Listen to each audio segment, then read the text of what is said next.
humahawak ng pondo ang mga departamento tulad ng DSWD, Oh. DOLE at DOH. Sila Galing! Ang galing mo, Tamba. Lantaran na, Tamba, ha? Alam mo, kahit yung mga kasamaan mo dyan, na pinapalakpakan ka lang nila, at kunyari sinusunod ka nila kasi nasa posisyon kayo, at nabubusog. Kapag nabubusog ang isang tao, tahimik yan, hindi na makapagsalita. Tsaka siyempre takot. Duterte na lang naman ang hindi takot sa inyo, di ba? Duterte lang naman ang pumapalag, di ba? Oo. Duterte lang ang hindi nababayaran, di ba? Duterte lang ang hindi nasusugulan.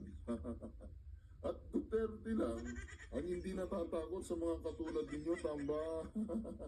Alam niyo naman ang mga Duterte, suportado yan ng taong bayan.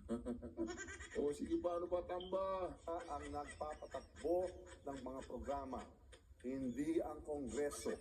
Lahat ng programa ito may totoong benepisyaryo, may totoong resibo. Walang notice of disallowance mula sa Commission on Audit. Wow!